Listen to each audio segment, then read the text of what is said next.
next. Now, coming up a little bit later on this program, health workers around the country reporting shortages of protective equipment. We're going to talk to the organizer of a grassroots effort in New York City to make these personal protective equipment a little bit more widespread, a little bit more available. That's coming up next. This is Bloomberg.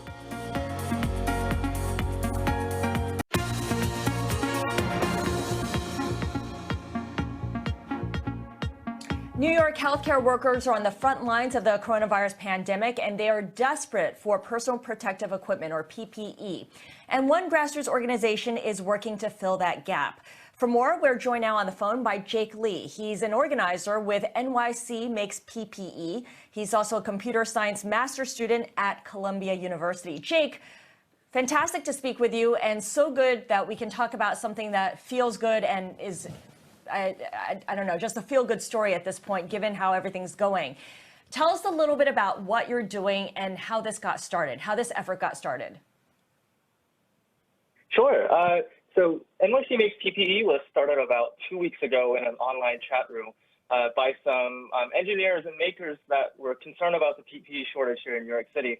Now we've grown to over 100 volunteers from various organizations, including universities such as Columbia, Cornell, City College, as well as community makerspaces, which are essentially community workshops, such as the Fat Cat Fab Lab in West Village, New York City Resistor in Brooklyn, and Hack Manhattan in Chelsea.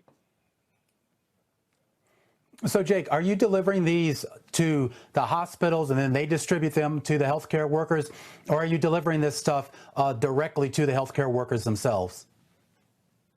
Yeah, so we're designing and manufacturing these PPE, or personal protective equipment, and we're putting them directly in the hands of the healthcare workers that need them. So we have an online form on our website, and we get individual doctors and nurses that say, hey, my floor or my emergency room is running out of this PPE. Could you please deliver some to me? And we try and get them to them as soon as possible. And it sounds like you're making these face shields and overall that have plastic components. Have you looked into making different items, or are you limiting it to just those face shields? Yeah, so we started with face shields, which are essentially a transparent plastic sheet that goes over your face to keep particles from coughing or sneezing from getting onto the healthcare worker's face. We started with these because we saw that they were the easiest to make, and because they're very easy to make. So they're essentially just a sheet of plastic with a strap that goes around your head. And so we can pump out a lot of these. We're making about 500 of these per day, and so we can distribute them, and they're very important.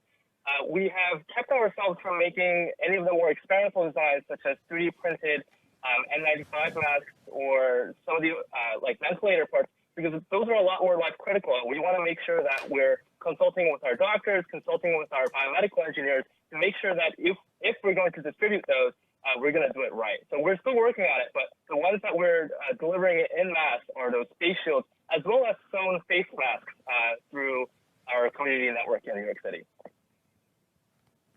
So, Jake, I mean, this is great. We're glad that you're doing this. You started this, you said, just about a month, a little less than a month ago, a couple weeks ago, actually, on March 19th. I'm wondering, what's been the pace of getting new volunteers onto this now that you've gotten a little bit more awareness of this project? Yeah, so I actually didn't start the group. I was brought on by a friend. I volunteered for the Columbia Makerspace for about 4 years now, so I was brought on by a friend there. But the support has been overwhelming. I currently have a lot of emails from different people throughout the city that are just saying, hey, I have a 3D printer at home. Hey, I work for a company that has manufacturing capacity. How can we help? Like, can you send us the design so we can make them and deliver them to you, deliver them to healthcare workers? Or we've also gotten a lot of donations through our GoFundMe. So the support has been absolutely amazing. We're getting people that say, I have a car, I can come pick up the PPE and deliver it to healthcare workers for you. And everyone just wants to help however they can. Very quickly, Jake, are you looking to make face masks, especially as the U.S. considers asking everyone to wear them? Yeah. I mean, so as long as there's a design that's been approved by some regulatory body or the hospital's green light, we're happy to make it. Right now, we're already making sewn masks that are, you can make at home with any sewing machine. But if there's some N95 design that can be made at home, we're all for it. We just want to make sure we do it right and that it's approved by someone that knows what they're doing first. All right. All right, Jake. So great to talk to you. Of course, Jake Lee of NYC Makes PPE, a volunteer effort here to help out our healthcare workers who are in desperate need of so much equipment.